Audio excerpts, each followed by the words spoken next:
Gift Biz Unwrapped, episode 54. But it's not about your purpose, it's about how you naturally already serve. Hi, this is John Lee Dumas of Entrepreneur on Fire, and you're listening to Gift Biz Unwrapped, and now it's time to light it up. Welcome to Gift Biz Unwrapped, your source for industry-specific insights and advice to develop and grow your business. And now, here's your host, Sue Monheit. Hi there, it's Sue, and welcome to the Gift Biz Unwrapped podcast.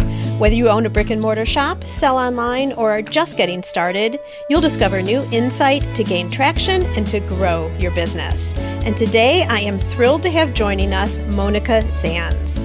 Monika is an executive business consultant and life strategist who loves to help successful entrepreneurs tap into their greatness and build massive empires.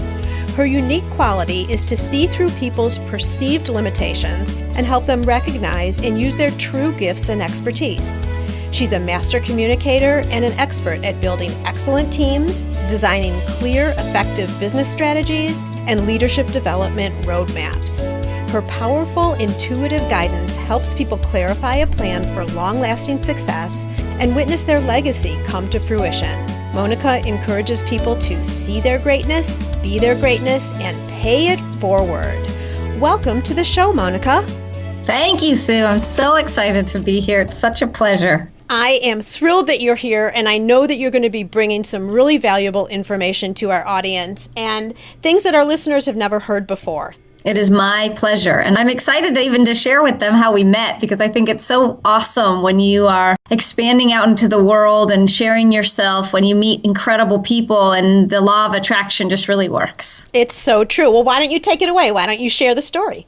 Okay, great. So I was on my path of how do I get my message out to more people in a way that is the way I like to communicate, because I'm a very personable person. I am a speaker. I travel around. I do in-person workshops. I do classes. I have an entire infrastructure of ways that I engage people. So that's my passion. I love to be with people. And so one of the platforms that I learned about was a platform called Periscope. And Kim Garst, who is an incredible internet social media strategist and excellent business person, she had a program, and I had signed up for a few of her small programs and thought, wow, this woman just delivers and delivers and delivers great value. And then she offered a VIP program. And in this program, it was going to be a very select few people. And that is where you and I met. And it was such a pleasure, because you never know in those small groups if you're going to meet a bunch of people that are in it for themselves, or if you're actually going to have the beautiful fortune of meeting people who are change makers and desiring to make a difference for others. And Kim even says to this day, we were her very first VIP group. And she said, it was the most cohesive, tight group. You guys are friends. You guys stay in touch with each other. You guys support each other's business growth. So I feel honored that I got to be part of that first group and that I got to meet a person so dynamic as you.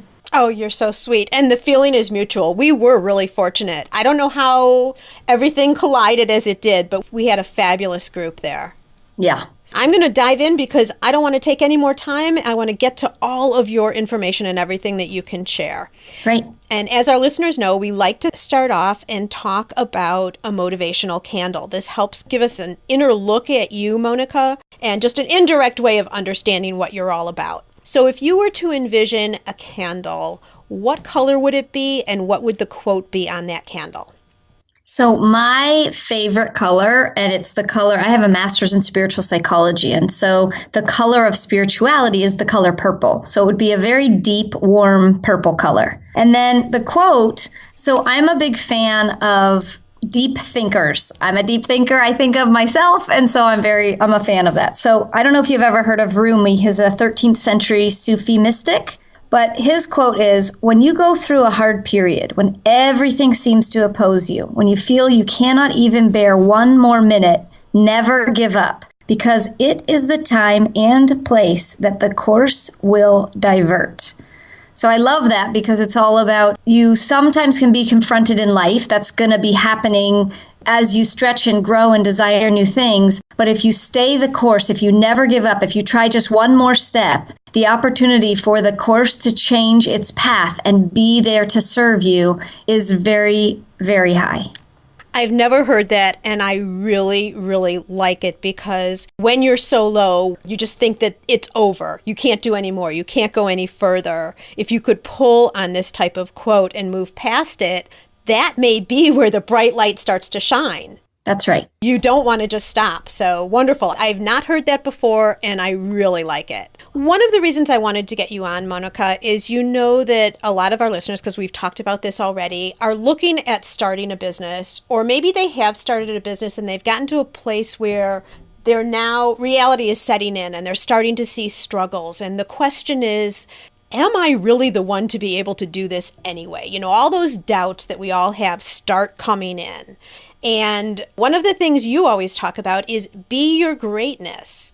For someone in that situation who doesn't know where to start, doesn't feel like they're great enough to be able to do something, what would you say to those type of people? What I say to people all the time, and it's a tricky one, because depending on where you're at psychologically inside of yourself, your relationship to yourself determines what your experience in life is.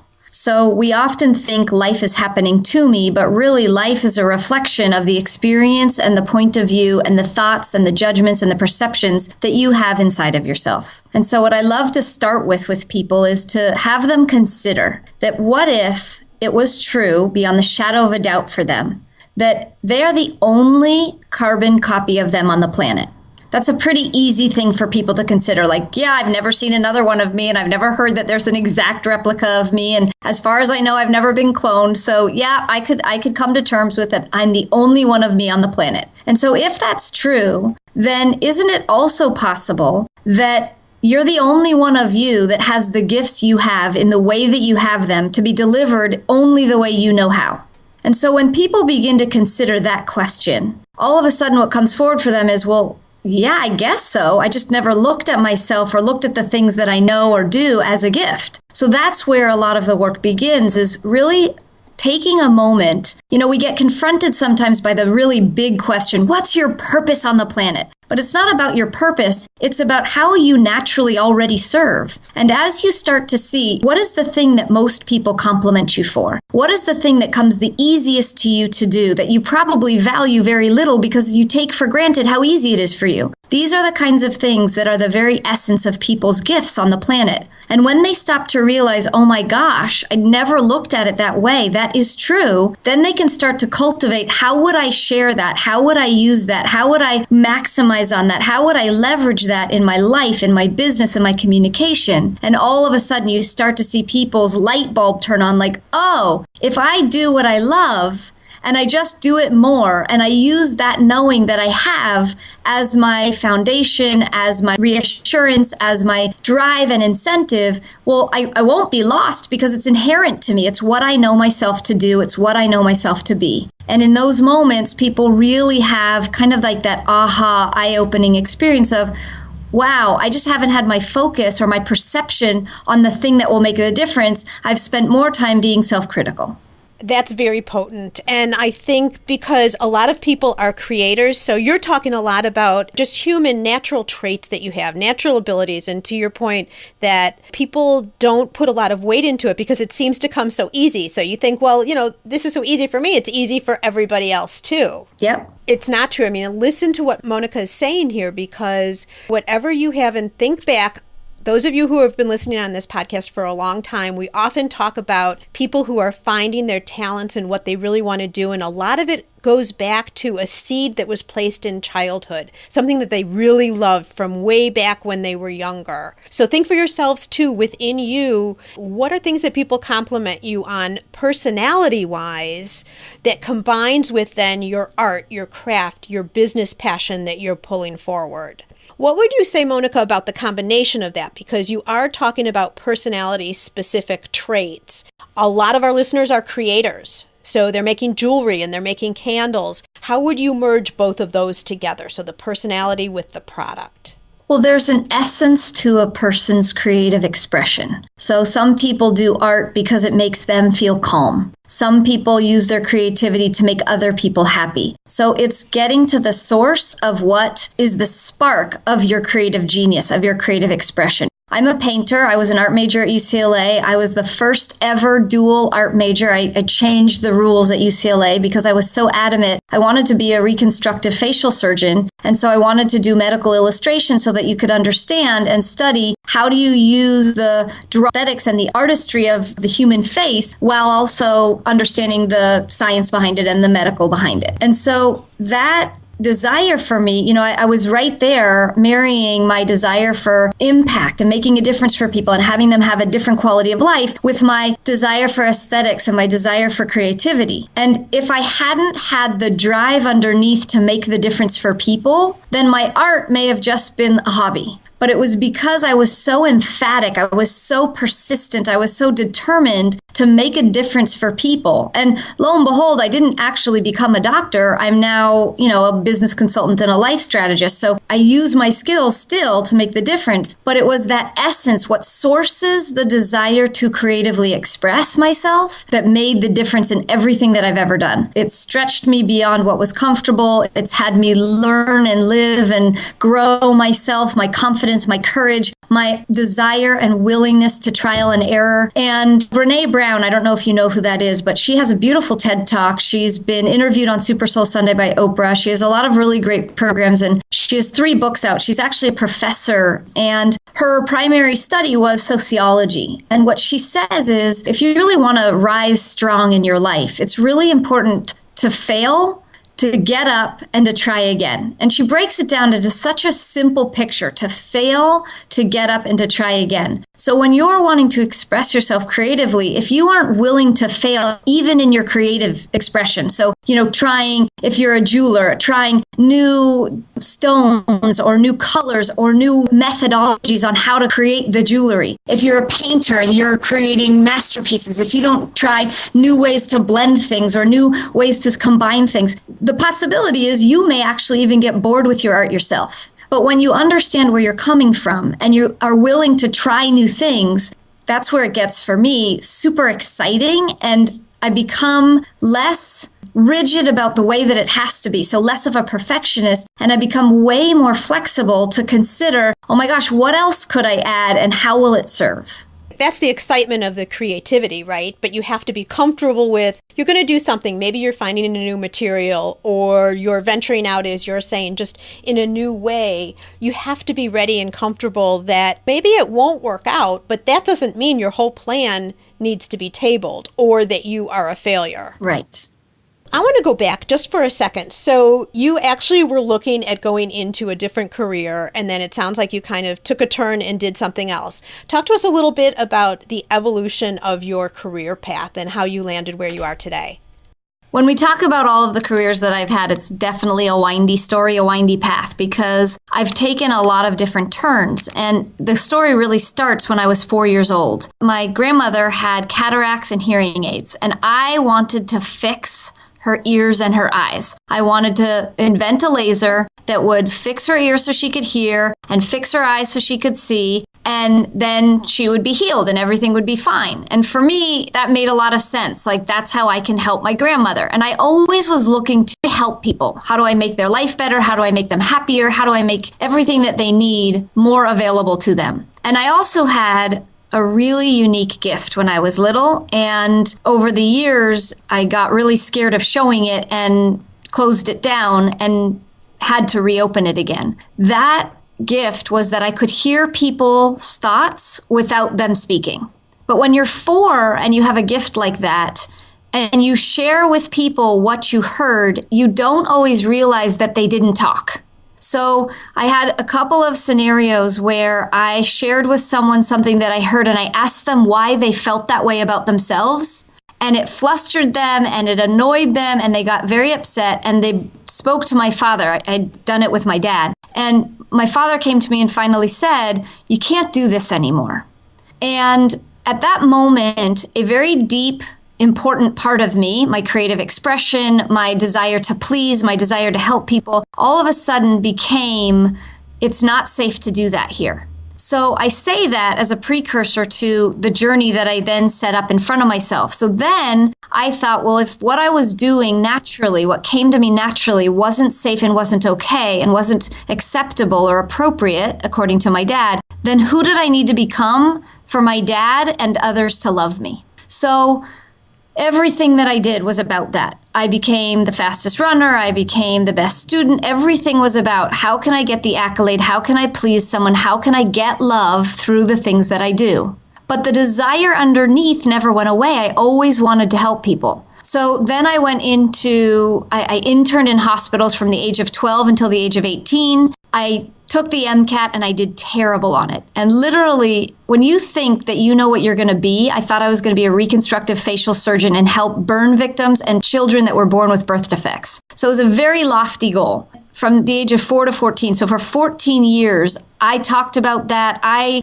interned. I did everything that was so unusual for a person that young to know. But when I didn't do well on the MCAT, being the perfectionist that I was, literally my life came to an end. I felt like, what purpose do I have anymore for being here? So I packed myself up, got on a plane with a 1-year open-ended ticket to Europe. While I was in Europe, traveling around and re-establishing, like, who am I and why do I matter? And really what I was doing is losing myself, because I just didn't have a definition anymore. And while I was over there, I got a call that a guy named John Lasseter was looking for an assistant. And the question that I got in that call was, do you know who this guy John Lasseter is? I said, no, I have no idea who it is. And the next question was, well, do you know what Toy Story is? And I said, well, I've heard of it, but I think it's a cartoon or like an animation. And they're like, great. So a few weeks later, I was on a plane back to Northern California to be interviewed and to become John Lasseter's assistant. Now, if you don't know who John Lasseter is, he is one of the founders of Pixar, and he now runs Disney Animation and Imagineering, and they liken him to our modern day Walt Disney. So he is one of the most brilliant people ever, and his most important piece of advice for me was, the story comes first. Whatever there is in life, the story comes first. People connect to the story. So the rest of the job choices that I had in my life really were defined by the stories that I wanted to have in my life. So needless to say, I didn't go to medical school. I actually went into video editing, learning from the animation and working on feature films. And what I did in my editing is I told people stories. And one day, I interviewed a man. I worked for Northrop Grumman and TRW in space technology and military defense. And I interviewed a man who had given 50 years of his life to bring the Apollo astronauts home and to develop different ways to get people into space. And in the interview, it became so apparent to me that I was not on my path. I was off course. And it was because I wasn't spending time developing people. I was spending time telling other people's stories. So it was time for me to start working with people on their stories rather than being behind the scenes telling their stories. So I left my corporate job and I started training and learning to be a coach. So I ended up getting a master's in spiritual psychology. And I decided with that master's that it was time for me to start really honing in on the gifts that I had so long ago buried and put away after being told by my father that they were inappropriate. But before I got that master's, there's one other part of the story, and this is kind of why the story is a long one. I got hit by a truck in a crosswalk as a pedestrian. The truck was going 35 miles an hour. It hit me. I never saw it. It threw me 25 feet in the air. I landed, but when I got hit, it kicked me out of my body. I call it my near-death experience, and I watched the entire event from above. It was then for the next 4 months, so no broken bones, but internally my entire system, circulatory, digestion, nervous system, all of it went to cahoots. So I was in bed for 4 months. And during that time, you can imagine how frustrating it is when you are an ambitious, go-getter type person with big dreams and big aspirations to be stuck in bed. And all of a sudden I had what I call my God moment. Up until that point, I didn't really believe in God. I'm really a spiritual person, not a religious person. So I didn't believe in like God is the guy up the stairs. What I believed in was there's this universal connection. But all of a sudden I had this relationship. I had a voice that was coming to me. And when I was hit, I was asked a question. And the question that I was asked is, what do you want? And it was an interesting time in my life because I was transitioning from the animation into wanting to do something more with my life. So what did I want? I didn't want to be here anymore. I didn't want to waste my talents anymore. I didn't want to do things frivolously anymore. And so the one thing that I knew that I hadn't fulfilled in my life yet was being a mom. I want to be a mom. And the voice asked again, 7 more times. Are you sure? Yes, I'm sure. Are you sure? Yes, I'm sure. Are you sure? And finally, I got very annoyed and I'm like, of course I'm sure. Like, and I'm not kidding you. Like I was having this dialogue here.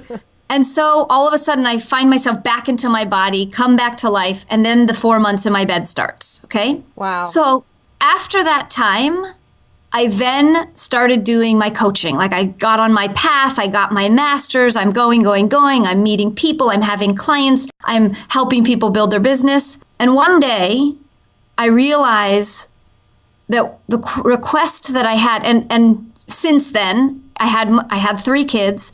And one day I was really questioning myself and really looking deep within. And what I uncovered was, well, my purpose is to serve people. But how I do that is to act like a mother for some people. So my entire career path was defined by a longing to make a difference. And going way back to your very first question today, like how can your audience really know, no matter what comes in front of them, no matter how hard it gets, no matter what they're confronted by, how can they really know if they're on track or that it's worth whatever the blood, sweat, and tears? And when you know and you reflect on and you ask yourself, what is it for? Like at the end of all of this, if I did X, would that make it worth it? And they really get clear about what it is that's the driver behind everything they've ever done, why they've wanted to do the things they've done, why they've wanted to please people, why they've wanted to go out on their own and start something new. If they can really get to that core, it will begin like a domino effect to reveal all the ways in their life that they've always done that. And it will so validate what their efforts are and why they should never give up. Monika, that is a huge story and so impactful in so many ways. I've been sitting here writing notes. I have 7,000 questions for you. But before, I just want to underline what you said. Quote unquote, if I did this in the end, would it have been worth it? Remember that, you guys, Gift Biz listeners. I mean, I'm going to be now thinking about that this afternoon and as I edit this, because that is a really powerful sentence. I want everyone to reflect on that. Monika, I have to just ask you, how did your dad feel about all this? He was the driver in the beginning for you to pursue and go in a different path. And I would say back then, the world was very rigid in terms of these are the things that you do and these are the things that you don't do. So clearly he was looking out for your best interests at the time. But you went through this whole journey that you've been talking about. And so how had he felt then about what you're doing? Because you're going back to what you truly knew inside yourself, in your heart of hearts, was the right thing. How has that all panned out with your relationship? It's a great question, Sue. So my dad had a perspective, and you're very accurate. Like back in the day, it's pretty rigid. And coming from Germany, every job you ever do, you have to go to school for. So from the janitor to the gas attendant to the architect to the pilot, you have to get a degree in whatever you choose to do. So once you choose, you're kind of on that path. You're kind of stuck. And in America, you don't have that limitation. You can choose whatever you want. And you can change your mind a mile a minute. So for him, there were 4 things you could do to be successful. You could be a doctor. Oh, good. I'm so glad that I was wanting to do that. You could be a lawyer. I was a very good negotiator. You could be a pilot, or you could be an MBA. That rigid thought process, my whole life, it was always like, those were my 4 choices. And so to have gone in a new direction, that was really when I journeyed to Europe with a backpack by myself. It was really to define that I was no longer defined by my father's view of the world. And I had to leave myself and the way I saw the world, and I had to be out in the wild blue yonder, living an epic adventure to discover my own voice, and that it was safe for me to have my own desires, my own dreams, my own goals, and that at the end of the day, it was up to me to pursue it, and it was up to me to decide whether it was in alignment with who I really am. So as your audience and your listener may be diving into something brand new and may have a lot of naysayers around them in their life, one of the things I would encourage them to do is to ask themselves, who are my champions? Who are the people that I have in my life that no matter what I choose are going to cheer for me, are going to love me through it, are going to encourage me, are going to even help me find resources to help me clarify what I'm doing. And if you find that you really don't have many of those, then to me, that's the first thing you got to go do. You got to start meeting and putting yourself in environments. So it would be like signing up for a podcast that allows you to listen to people that are positive and encouraging in fields that are like the kinds of areas you want to make a difference. It would be making new friends. It would be going to your local chamber of commerce or lectures or listening to TED Talks. Find your community, because the moment you do, you won't feel alone, you won't feel lost, and you'll have all these people who are either behind you in the path that you're on or ahead of you. And those people that are behind you, you can champion, so that'll boost your confidence. And those that are ahead of you will be your leverage points, they'll be your guides, they'll be your mentors, they'll be your greatest assets.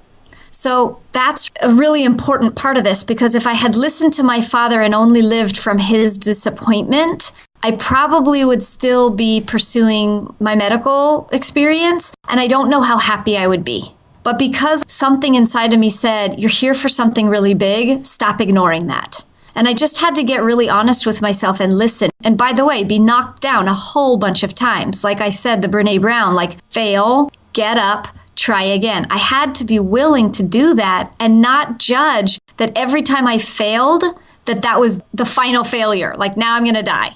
I really had to say, it's just one more failure that allows me the access to the lesson that's going to make the difference next. Gift Biz listeners, are you living your true, authentic life? Is there something that underneath has been a desire of yours for your whole life? And it's crazy for me to listen to this, Monika, that you went so many years just having to squash what you were really feeling for nobody's fault. I mean, everyone's doing the right thing, right? What they think they need to be doing right. But Gift Biz listeners, is this something similar for you? Listen to what Monika's talking about. Be true to yourself in terms of at the end, was everything worth it? And if you see something that you're wanting to do differently, go find that community. And hopefully the podcast here is helping you along the way. If we're not the full community, maybe we're part of your community because we're behind you and motivating you to push forward in whatever that dream is. Let's talk a little bit about this storytelling for a second. You know, you're talking about how you were storytelling in one way that really wasn't fulfilling what you needed, and then you started storytelling with getting people's true stories out there. I know there's a value in storytelling, and it's talked about a lot these days. You know, with social media and blogs and all of that, everyone resonates with stories. What have you found in terms of storytelling with what you're doing right now? What's the big value? Because I'm a business consultant and a life strategist, and the reason that I added into my title life strategist is because there's no business without you in it. So if you're in it, your life is involved in it. Your past, your judgments, your perceptions of the world, your criticisms or voices or thoughts inside of your own head, your capabilities, your skills, the people you know, the difference you want to make, all of that makes up what ends up becoming the expression of your business. So whether you sell a product or whether you create something, you are part of that creation. And so if you're having a good day, maybe you create things that are bright colors. And if you're having a bad day, maybe it's a little darker, but the ominousness is more attractive to certain people that are wanting to buy from you or wanting to engage with you. So for me, storytelling becomes a way for people to see themselves through the experience. If you don't tell a story and you just say to someone, well, you know, you should really think about doing this, or when I hear you say that you're excited about starting a business, have you thought about you're going to have to get your website and you're going to have to get all of the social media and you're going to have and the long list of things. But if you tell a story, you know, I know a little bit about starting a business from scratch. I remember back when I started and there were so many questions that I had. And the fortunate thing is that I had a few people in my life at the time that were also starting businesses, but they were a little bit ahead of me. So I sat them down and I took about 30 minutes with each one of them. And the minute I start sharing with you, the mind begins to go and create and uncover and consider. Have you ever felt like when someone is giving you advice, like thank you very much. That sounds really good for you, but I don't know how much that applies to me. Yeah, for sure. And so that's part of the experience that I think people forget is they so are excited about what they have to offer that they're trying to tell people the value of what they bring as opposed to bringing people along the journey with them. Because the moment a person feels like they're part of something, their desire to buy, their desire to be part of it, their desire to have access to it totally grows. But when they feel like you're selling them or they feel like you're telling them what to do, it's a lot harder to see themselves in it without anybody's opinion about it.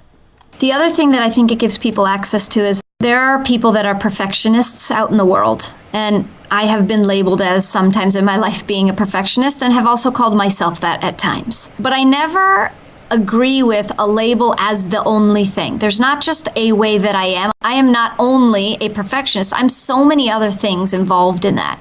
And so there are certain times in my life where certain character traits are really important and necessary. But when we get feedback from people, sometimes that can belittle our desire to recognize that there is a gift inside of however we need to engage. So if I need to engage perfectionism so that I can get something really accurate, or if I'm being a little bit more precise about how I'm designing one of my posts and I want things to line up, there's an intention behind lost because it's perfect, or the desire is to have it measured and equal and looking a certain way. It has a time and a place and a value in it. And I think that if people really get that who you are, what you have to offer, and how you offer it is a part of the journey that you're on. And to be open and flexible to course correct as you go, knowing that sometimes what you are trying to do, you're going to accomplish and knock out of the park and it'll be a home run. And sometimes you're going to have so many at-bats. But if you consider that you keep getting the opportunity to have the at-bat, you're going to get better. But if you put the bat down and never go at-bat again, there's no chance of any getting better. You are so right. One more thing on this before we move on. I can just hear people's wheels turning and saying, yeah, but. I mean, this is really something that I want to do. Yeah, but. And I can go find a community for myself because I'm in member forums or Facebook groups that are like this. But my immediate physical group around me, my family, my husband, they have all the excuses in the world for that. Yeah, but I can't do that now. What would you say to them? So the first thing that I'd say is that they have an external perspective, that they live a life outside in versus inside out. And, the key to changing anything is to recognize the pattern that you're in. So if you are able to get really honest with yourself and notice, if I'm having a certain excuse, how often is that excuse coming up and what is it stopping me from? Because we tend to have excuses that we think are actually serving us. That's why we have them. But if we take a deeper look and say, you know what, let me get real with myself. Let me pause for just a moment and let me consider. I've heard myself in the last week tell 4 different people why I can't start something right now. And the first question I ask myself is that really true? Or is there something I'm scared of that's having me say that so that I can't be held accountable to what I'm really up to? And if people take that time, so number one, Sue, to answer that question is to breathe and listen to yourself. If you can become your best observer, like your own journalist, like someone that followed you around with a camera all day long and captured all those little moments that you pretend don't happen, if you could really get honest with yourself, then you could have access to new choices. Because it's not wrong when you make the excuse. You think it's protecting something, so it serves you in that moment. But is it serving your long-term goal? Is it serving your dream? Are you succumbing to someone else's feedback? Sometimes there are things that we do in the privacy of our own experience. We can't tell people yet until we reach a certain level of success. But that doesn't mean that you shouldn't still take strides towards it, that you shouldn't still brainstorm, that you shouldn't still find the people around you who will cheer for you and share with you how they broke through things. Because what you believe you should be doing, you should. Mm-hmm. If you have the thought, if you have the belief, it didn't just come to you for nothing. It came to you to be of service. And so it's up to you to serve it. You're the only one that received that message in that way. So you're the only one right now that can serve it. So I implore people to constantly pay it forward. You are given these gifts of your greatness. The moment you can see them and value them, it's a no-brainer. The only next step is to pay them forward. That makes so much sense when you say it that way. And in the end, we're the ones living our lives. And you are the one in control, and you're the one who makes all the moves. And yes, the failures, but also all those successes on the way to whatever the vision is, or whatever that passion is, or whatever that greatness, Monika, you're saying that we all really innately know within ourselves. Yes, and I'll say one other little amendment, because I actually right now, in one of my programs that I'm offering, I do a course for moms. It's called Mom Academy. And there are these beautiful, amazing mompreneurs. And it's amazing because I thought that I might get some moms that are not working moms, and they're, just raising their children and wanting to be better moms. But every one of the women that's in my program right now they all are building their own businesses, or they work for a corporation. And several of them have said to me, I don't feel like I'm in control of my life. I feel like I'm dictated by my job. I feel like I'm dictated by my husband. I feel like I'm dictated by my kids. I feel like life happens to me. And so one of the things that I say to them is find what you feel nurtured by in the secrets of your own space. No one has to know, but find the things that nurture you, publicly or privately. If you have the fortune of being in a supportive environment, excellent, then do it publicly so that you teach people around you. But if you can't, because you feel like someone is out to thwart you or someone is out to tell you no, then in the privacy of your own moment, so that could be writing into a journal, that could be praying, that could be right before you go to bed, setting a bedtime intention, just really centering yourself inside of yourself so that one of the voices in your head is you reassuring your dreams. Because it only takes one to actually keep pursuing them. But if we listen to everything outside of ourselves and we buy into it, the volume gets turned lower and lower and lower. And over time, people end up believing that they really don't have dominion and don't have control in their life. You are so right. Gift Biz listeners, I want all of you to go back and listen to this over and over again. Very wise words. I mean, my mind is going right now just within myself, just things that I need to kind of just pull aside, give myself some private time, and just think about based on the way you're wording things and what you're saying and the messages that are coming through. Thank you so, so much for that. You're welcome. I love it. I want to move now into our reflection section. And this is where we look at you as if you haven't shared a lot already, right? But what other things have helped you to get to the place that you are now? You've talked already about your natural traits being wanting to share and pay it forward for other people and help other people find their true meaning. And you've talked a little bit about being a perfectionist. If you had to just pick one trait, what is the single trait that has helped you to get to where you are right now? Love. Love by far, by far, by far. There was a morning, it was 4:00 in the morning, and I was doing the transition from being the video editor, producer, and director with my own production company into wanting to be a coach and a business consultant. And I wasn't getting clients at the speed that I wanted. My business wasn't growing the way that I thought it should. And I was very distraught. And I guess for like a week or two, I kind of had entered into a little depression and a little bit of a funk. And one morning at 4 a.m., I woke up, jolted up out of bed, and just started crying hysterically. And, a lot of times in life when I would have tough times, I would cry silently to myself so that I wouldn't wake up my husband. But this time, it was so big and so profound and so heart-wrenching for me that it woke my husband up. And he turned to me and he said, "Is everything okay? Are you hurt? Are you okay?" And I said, "I just don't feel like the love I have inside of me, people are receiving. No one wants the love I have." Oh. And he said to me, "Well, would you be open to hearing what I see?" And it was like all I had inside of me was what I couldn't see and what I wasn't and what people didn't want from me. So in that moment, I had nothing else to reflect on. I felt like a failure and I felt there was nothing for me to offer. So I said, yes, of course, because I needed something to grasp onto. And he said, "The word I would call you, Monika, is walking love. That you have so much love to give and you are so loving. You just emanate it. It's just who you are on this planet. And that all there is for you to do is do that every day, all day. And what will happen over time is people will feel the love and miracles will happen. I'm sure of it." And, he held me and he kissed me and he reassured me, and I calmed down, and I kind of allowed what he said to just marinate, because I didn't have an answer like, okay, how would I do that? I was just frozen is really what I was. So I went to sleep that night, tossing and turning, and that morning, and like kind of that daydream type sleep. Mm-hmm. And all of a sudden, the wheels started turning, and I could feel myself receiving. I call it a download. Like I was receiving from the universe, like he just gave you a gift. Here's how you can use it.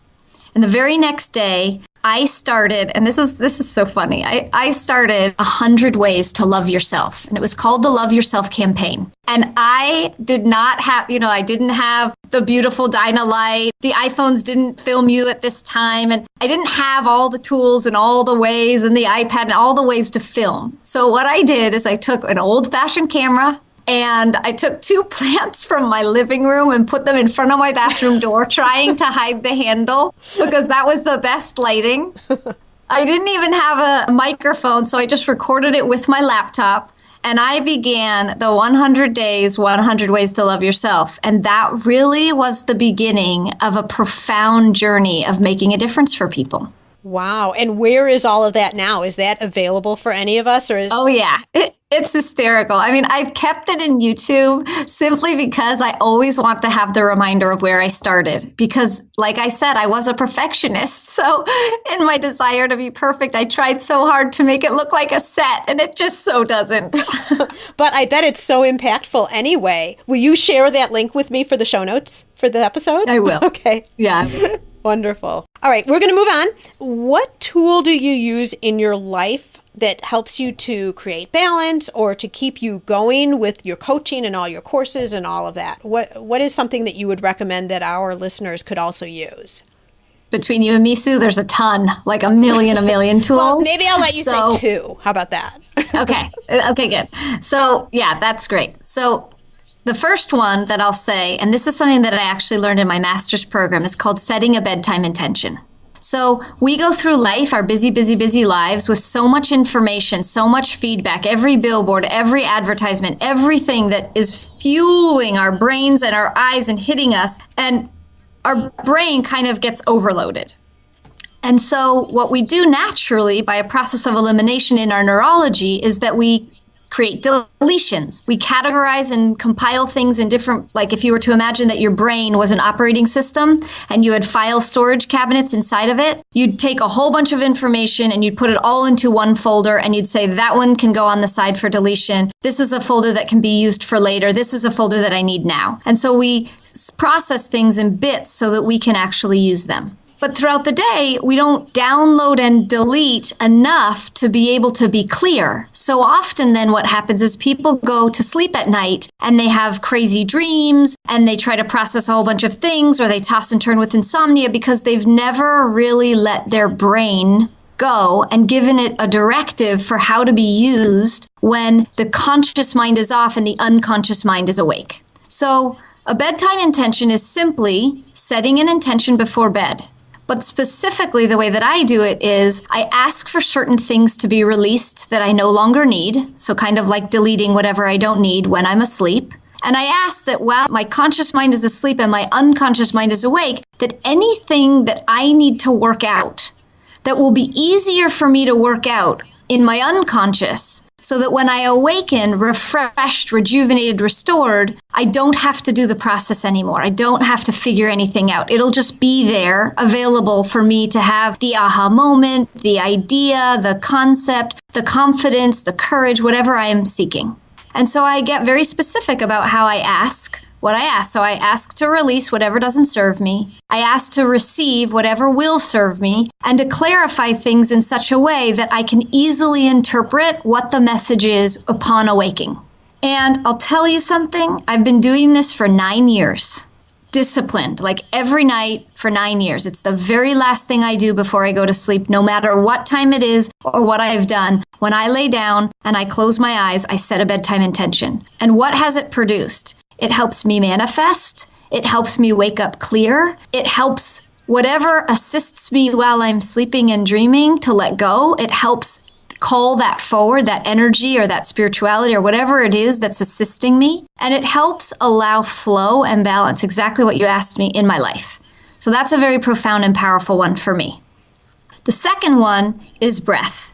And many people who do yoga or maybe do meditation, they are very familiar with the concept of bring your awareness into your breath. Just the other day, someone said it in a new way that I've heard before, but I hadn't considered exactly what they meant. And it is, when you close your eyes, if you can close your eyes when you're going to breathe, when you close your eyes, watch from your internal vision what happens with your breath. Watch it flow, watch it move. Does it have a certain sensation to it? What does it look like? And in those moments when I feel sad or angry or frustrated or too fast or like on the verge of yelling or something, if I can really bring myself to breathe and watch my breath, 1 second, 3 seconds, 10 seconds, that's it.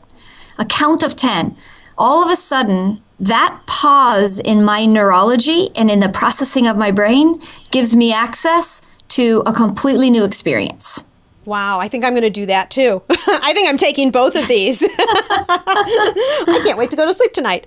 In terms of the breath, I think especially for listeners here who are starting businesses or get frustrated, so many times in the day, I think we could call upon that and use it for sure. So both of those are excellent. Wonderful.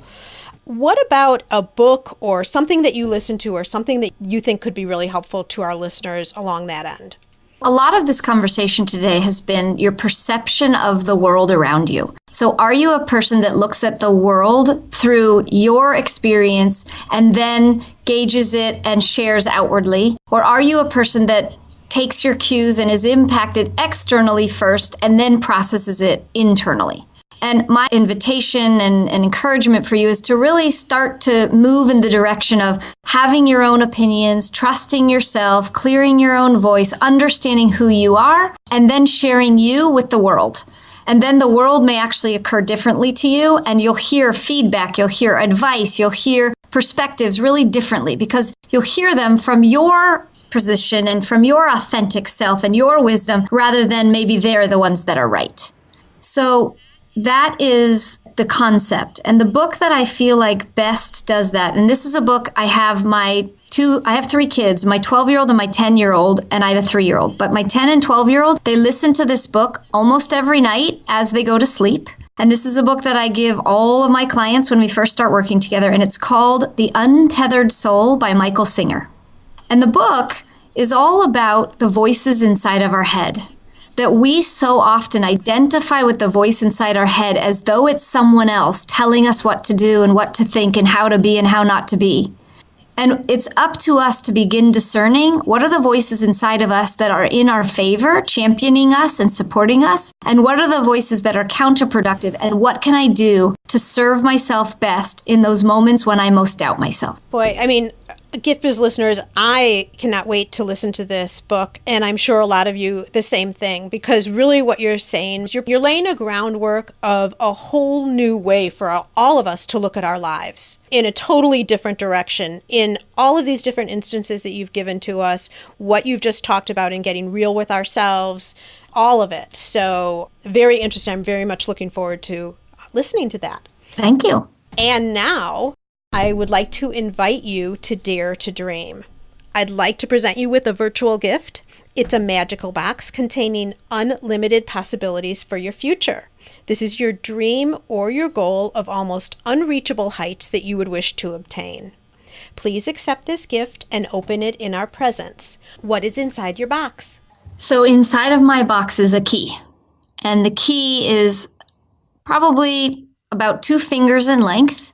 At the top of it is a heart shape, and the key unlocks whatever I want to unlock at any time for any reason. And I like to use the analogy, like in my life, I believe that I've had way more traumas in my life than most people have in a lifetime. And I could either reflect on those traumas and reflect on those experiences as these terrible things that happened to me and, oh my gosh, my life, this and this and that. And I could get really saddened or depressed or confronted by them. But what I've chosen to do with learning and with expansion and with great mentors, I've learned to see every opportunity And this key would give me access to doors that I'd like to open, to people that I'd like to meet, to opportunities that I'd like to have, to lessons I'd like to learn for one primary purpose. And that is to serve God, to serve man, to serve my gift. And then by serving, I am very well aware we cannot serve and not be served back. So that reciprocation is the natural inherent way of the universe. And so in serving, if that key would give me access to serving even greater, I so too will be served.